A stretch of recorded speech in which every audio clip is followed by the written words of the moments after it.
إن الحمد لله نحمده ونستعينه ونستغفره ونعوذ بالله من شرور أنفسنا وسيئات أعمالنا من يهده الله فلا مضل له ومن يضلل فلا هادي له وأشهد أن لا إله إلا الله وحده لا شريك له وأشهد أن محمدا عبده ورسوله يا أيها الذين آمنوا اتقوا الله حق تقاته ولا تموتن إلا وأنتم مسلمون يا أيها الناس اتقوا ربكم الذي خلقكم من نفس واحدة وخلق منها زوجها وبث منهما رجالا كثيرا ونساء واتقوا الله الذي تساءلون به والأرحام إن الله كان عليكم رقيبا يا أيها الذين آمنوا اتقوا الله وقولوا قولا سديدا يصلح لكم أعمالكم ويغفر لكم ذنوبكم ومن يطع الله ورسوله فقد فاز فوزا عظيما أما بعد فإن أصدق الحديث كتاب الله وأحسن الهدي هدي محمد صلى الله عليه وعلى آله وسلم وشر الأمور محدثاتها وكل محدثة بدعة وكل بدعة ضلالة وكل ضلالة في النار اللهم صل على محمد وعلى آل محمد كما باركت على إبراهيم كما صليت على إبراهيم وعلى آل إبراهيم إنك حميد مجيد وبارك على محمد وعلى آل محمد كما باركت على إبراهيم وعلى آل إبراهيم إنك حميد مجيد أيها المسلمون أوصيكم ونفسي بتقوى الله فقد فاز المتقون. Wahai kaum muslimin, khatib memberikan wasiat untuk diri khatib dan seluruh kaum muslimin yang menghadiri salat Jumat kali ini agar senantiasa bertakwa kepada Allah Subhanahu wa taala. Sungguh hanya orang-orang yang bertakwalah yang mendapatkan kemenangan di dunia dan di akhirat. Qala Allah Ta'ala fil Qur'anil Karim, "Wa ma lidh-dhalimin min nasir." Dan orang-orang yang berbuat zalim tidak akan mendapatkan seorang penolong pun di hari kiamat. Ayyuhal muslimun rahimanillah wa iyyakum. Wahai kaum muslimin, semoga kita selalu dirahmati oleh Allah Subhanahu wa taala. Sebagaimana seorang muslim diwajibkan untuk menjalankan hak-haknya, menjalankan kewajiban-kewajibannya kepada Allah Subhanahu wa taala. Sebagaimana seorang muslim diwajibkan untuk menunaikan hak-hak Allah Subhanahu wa taala, yang itu merupakan kewajiban kepada Allah Subhanahu wa taala atas setiap muslim. Diwajibkan untuk beribadah yang baik kepada Allah Subhanahu wa taala. Allah berfirman di dalam surah Az-Zariyat ayat 56, "Wa ma khalaqtul jinna wal insa illa liya'budun." Tidaklah kuciptakan jin dan manusia kecuali untuk beribadah kepadaku. Maka diwajibkan berdasarkan ayat ini setiap muslim untuk melaksanakan kewajibannya kepada Allah Subhanahu wa taala. Diharamkan untuk melalaikan kewajiban-kewajibannya kepada Allah Subhanahu wa taala. Diharamkan untuk melanggar larangan-larangan yang dilarang oleh Allah Subhanahu wa taala. Tetapi perlu diingat bahwa seorang muslim ketika melaksanakan kewajiban terhadap Allah, menjauhi larangan yang dilarang oleh Allah, tidak akan sempurna ibadahnya kepada Allah kecuali dia juga harus memperhatikan agar tidak berbuat zalim kepada makhluk-makhluk Allah, agar tidak pernah menzalimi hamba-hamba Allah Subhanahu wa ta'ala. Tidak akan sempurna peribadatannya kepada Allah kecuali dengan menjaga hak-hak hamba-hamba Allah. Karena di dalam agama Islam senantiasa kita menjaga dua hal, hubungan kepada Allah dan hubungan kepada makhluk-makhluk Allah. Perbuatan zalim inilah yang menjadi inti khutbah kita pada kali ini. Kegelapan di hari kiamat, balasan atas kezaliman seorang hamba kepada hamba-hamba Allah. Wahai kaum muslimin rahimanillah wa iyyakum, di dalam agama Islam berbuat zalim kepada makhluk-makhluk Allah dengan mengambil hartanya, meneteskan darahnya, maka diharamkan dalam agama Allah Subhanahu wa ta'ala. Bahkan menghibah, menggunjing hamba-hamba Allah, berbuat namimah, mengadu domba antara hamba-hamba Allah, diharamkan di dalam agama Islam. Coba perhatikan ayat-ayat berikut, di antaranya surah At-Taubah, surat ke-9 ayat 36. Allah Subhanahu wa ta'ala berfirman, Inna iddatash shuhuri 'indallah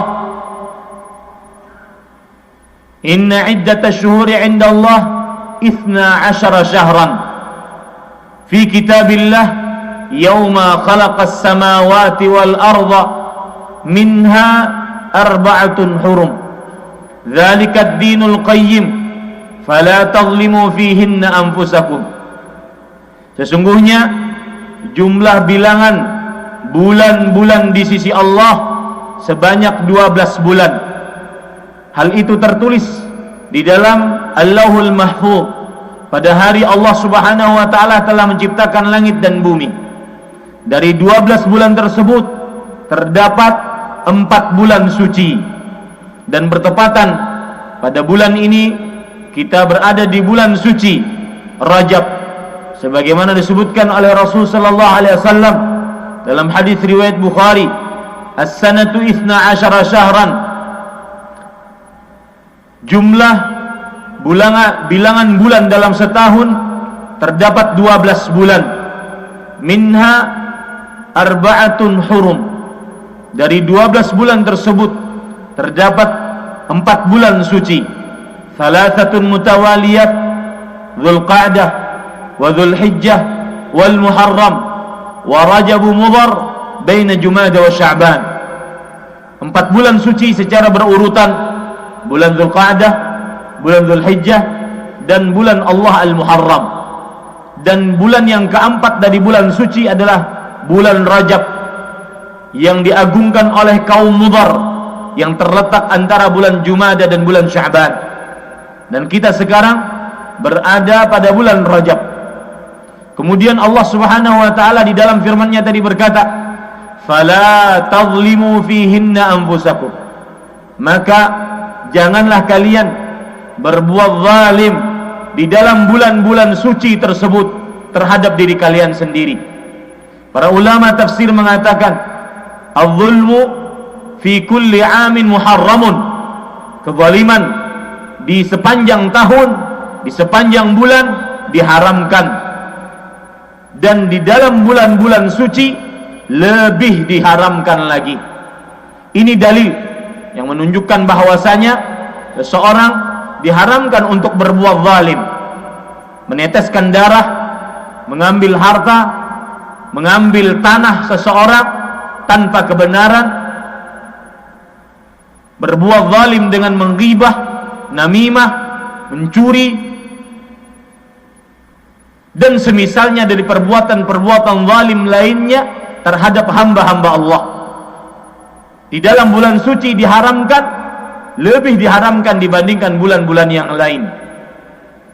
Kalau kita lihat tadi hadis Rasul riwayat Imam Muslim dari sahabat Jundub ibn Junadah radhiyallahu an, Rasulullah sallallahu alaihi wasallam bersabda, Allah berfirman, ini adalah hadis qudsi, ya ibadi, wahai hamba-hambaku, inni haramtu zulma ala nafsi wa ja'altuhu bainakum muharrama fala tadhalamu.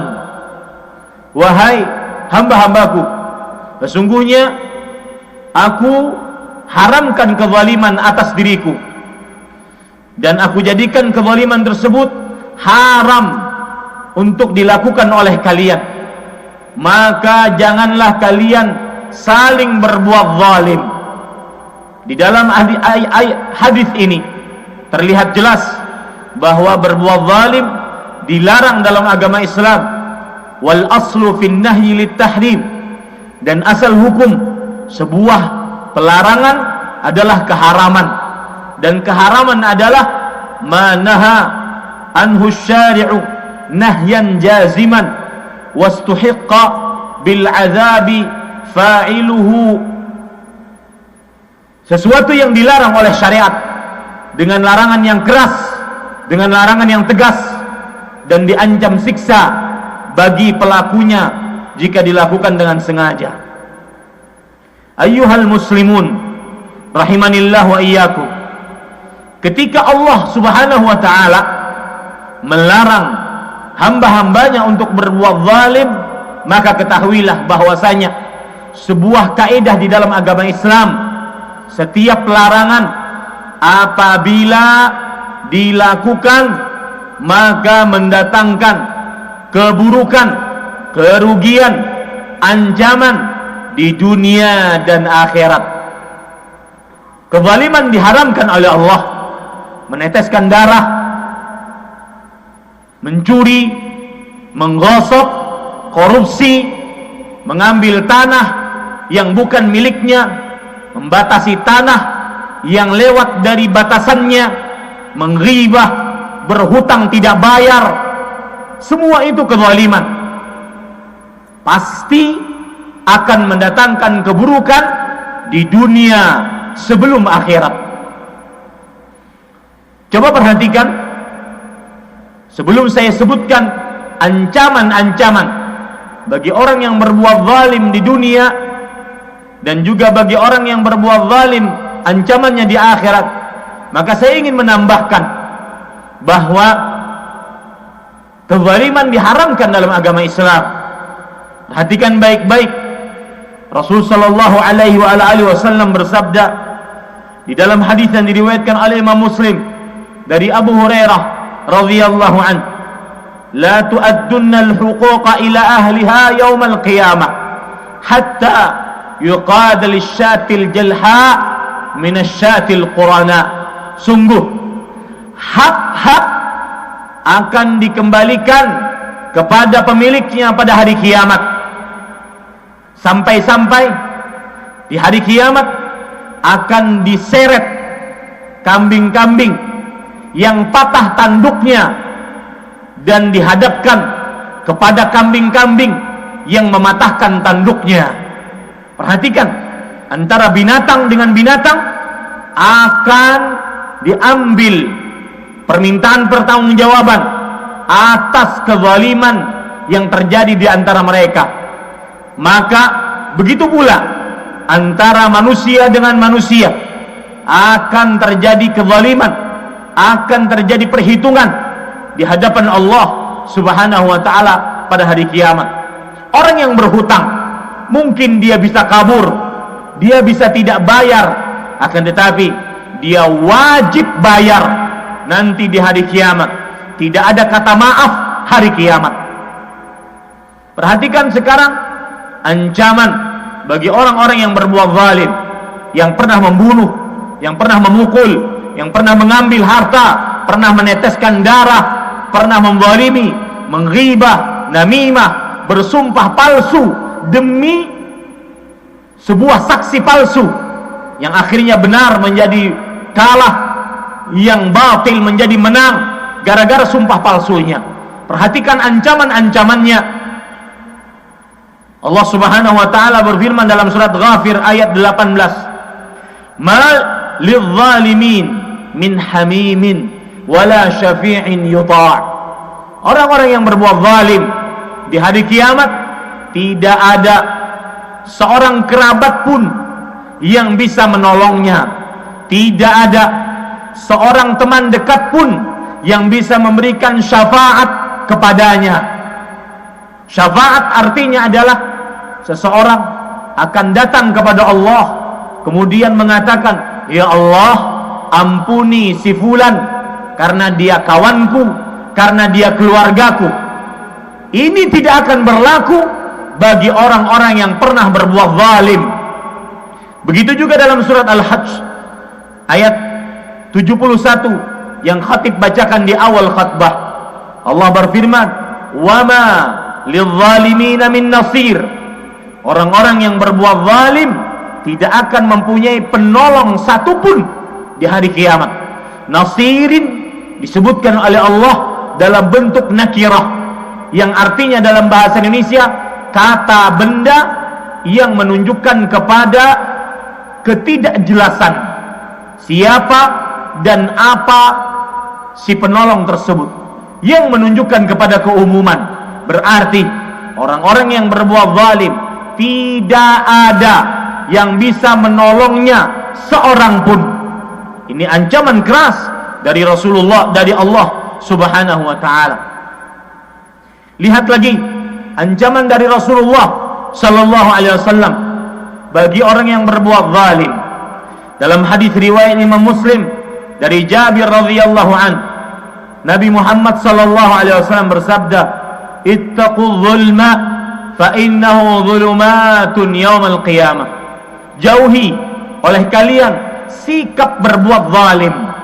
Di sini disebutkan oleh Allah az-zulmu dalam bentuk alif lam. Az-zulmu ada alif lam. Maksudnya adalah alif lam untuk istighraq wal jins, yang maksudnya segala macam jenis kezaliman. Jauhi. Kenapa?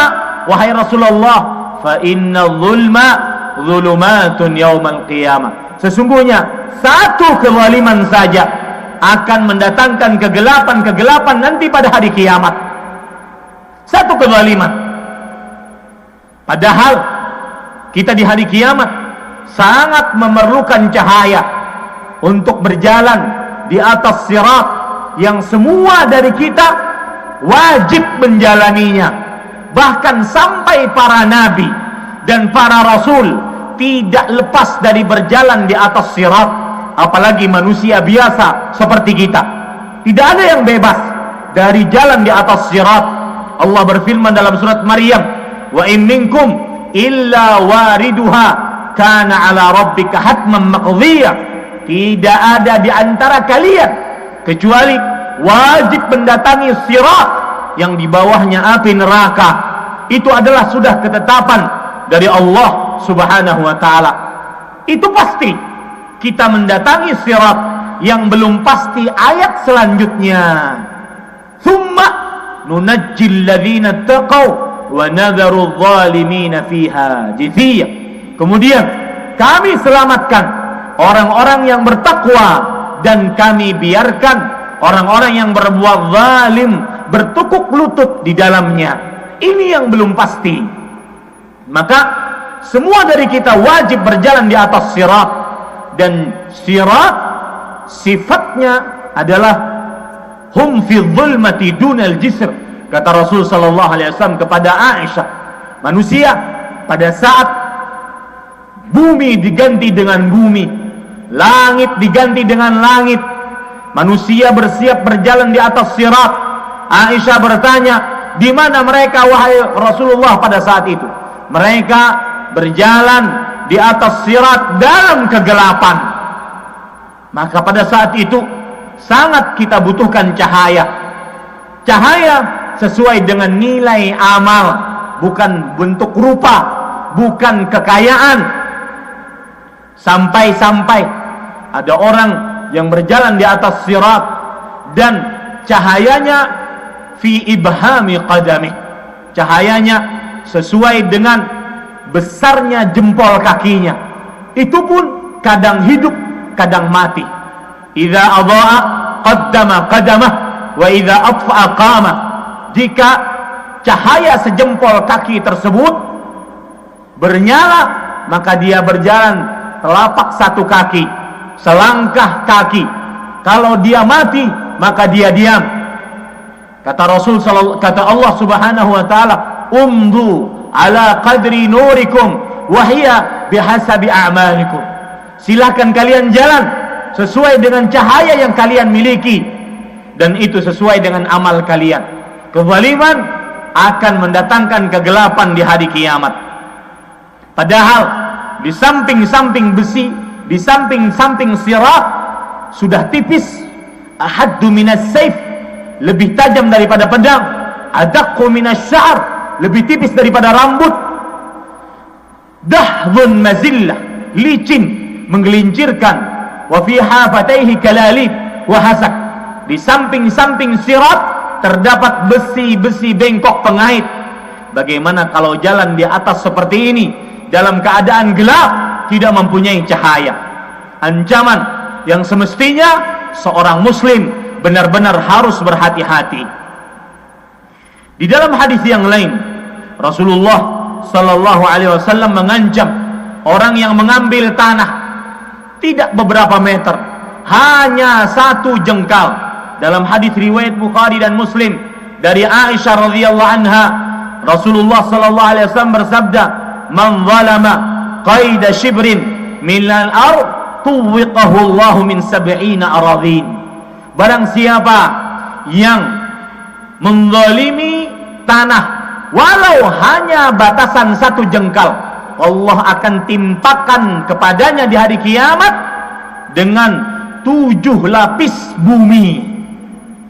7 lapis bumi dia pikul di hari kiamat di dalam neraka jahanam. Ancaman selanjutnya dari orang yang pernah berbuat zalim di hari kiamat, yaitu hadis riwayat Bukhari dan Muslim dari Abu Musa al-Ash'ari radhiyallahu anhu, innallaha la yuzlimu lidh-dhalim fa in akhadhahu lam yuflithu.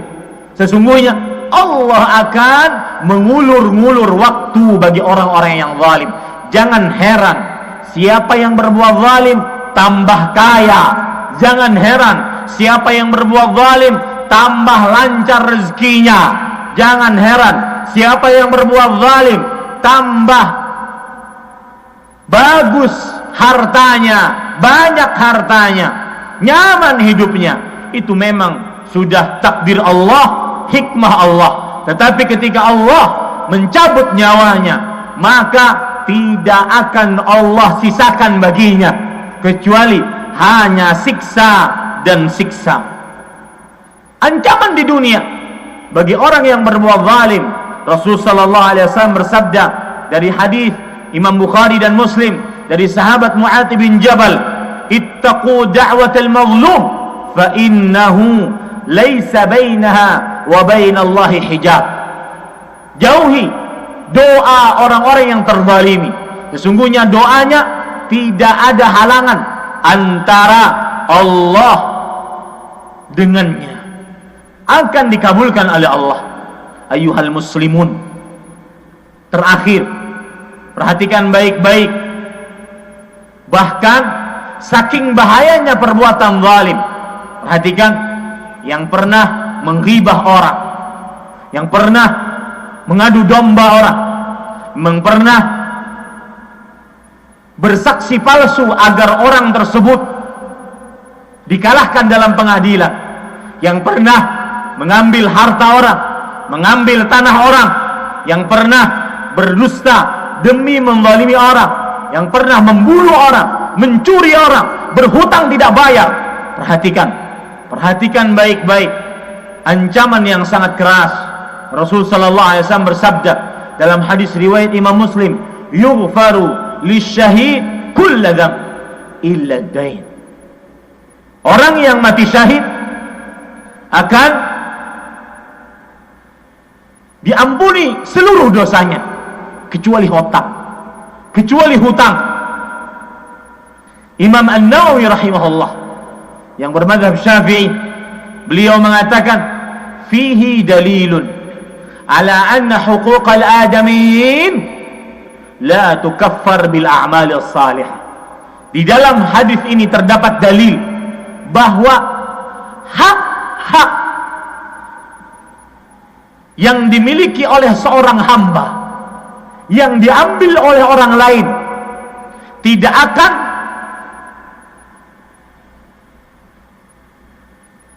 ditebus dengan amal saleh, tidak akan bisa ditebus dengan amal saleh. Maksudnya begini, kalau kita berbuat dosa, kita beristighfar, selesai. Kalau kita bermaksiat, kita bertobat kepada Allah, Allah Maha Pengampun. Kalau kita dulunya meninggalkan sholat, kemudian kita sekarang bertobat, Allah Maha Pengampun. Bahkan dosa kesyirikan, kalau kita bertobat sebelum mati, Allah Maha Pengampun. Tetapi dosa yang dilakukan kepada manusia, menzalimi manusia, kalau kita belum minta halal, belum membalasnya, belum mengembalikan kezaliman yang pernah kita lakukan, maka tidak bisa dihapuskan dengan amal saleh. Disinilah para ulama mengatakan huququl adamiyyin mabniyatun 'alal musyahah. Hak-hak antar sesama manusia di hari kiamat dibangun di atas saling meminta. Tidak ada kata maaf di hari kiamat. Maafkan, saya ketika di dunia belum bisa bayar hutang kepadamu. Enggak ada. Orang yang dimintai maaf tidak akan memaafkan. Yang ada hanyalah mana pahalamu. Kalau tidak punya pahala, ini ambil dosa saya. Begitulah beratnya orang yang berbuat zalim kepada makhluk-makhluk Allah. Aqulu ma tasma'un wa astaghfirullah li wa lakum min kulli dhanb fastaghfiruh innahu huwal ghafurur rahim.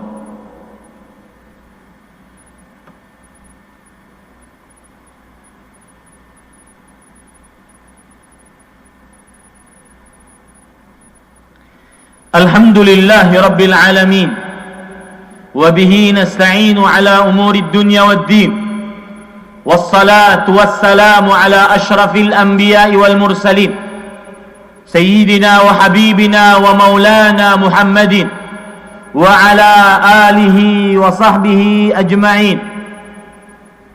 Allahumma salli wa sallim wa barik wa an'im ala abdika wa rasulika nabiyyina Muhammad wa ala alihi wa sahbihi ajma'in. Ayyuhal muslimun, ittaqullaha ta'ala fi sirri wal 'alan. Ittaquhu bi fi'li ma amara Allah bih wa ijtinabi ma nahahu Allah an. Fa inna taqwa sabilul wahid lin najati fid dunya wal akhirah. Wahai kaum muslimin, bertakwalah kepada Allah di dalam keramaian, di dalam kesunyian. Bertakwalah kepadanya dengan mengerjakan seluruh yang diperintahkan oleh Allah, menjauhi larangan yang dilarang oleh Allah. Sesungguhnya satu-satunya jalan untuk mendapatkan kemenangan tidak ada kecuali dengan takwa. Ayyuhal muslimun, qala Allah Ta'ala fil Qur'anil Karim, ma lidh-dhalimina min hamimin wala syafi'in yuta'. Orang-orang yang berbuat zalim tidak mempunyai teman dekat seorang pun, tidak mempunyai pemberi syafaat yang bisa dimanfaatkan seorang pun. Ayyuhal muslimun, Rasulullah sallallahu alaihi wasallam bersabda, man ittata'a haqqa mri'in muslimin biyaminih faqad aujaballahu lahu an-nar wa hurrima alaihi al-jannah. Barang siapa yang mengambil hak seorang muslim dengan sumpahnya, maka Allah wajibkan atasnya neraka dan haramkan atasnya surga. Lalu seorang bertanya kepada Rasul sallallahu alaihi wasallam, "Wa in kana yasiran ya Rasulullah?" Meskipun itu sedikit wahai Rasulullah, remeh di hadapan manusia wahai Rasulullah. Satu coklat mungkin kita ambil ketika SMA.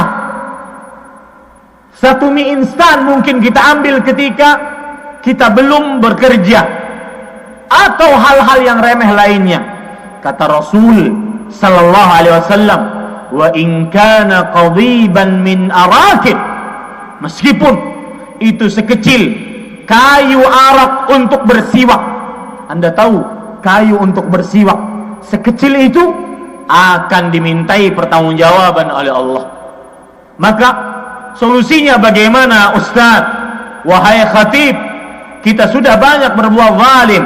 Maka Rasulullah sallallahu alaihi wa alihi wasallam bersabda, "Man kanat indahu mazlamatun li akhihi falyatahallal minhu al-yawm." Barang siapa yang pernah mempunyai kezaliman apapun untuk saudaranya, maka minta halal hari ini. Minta halal, baik minta maaf atau mengembalikan.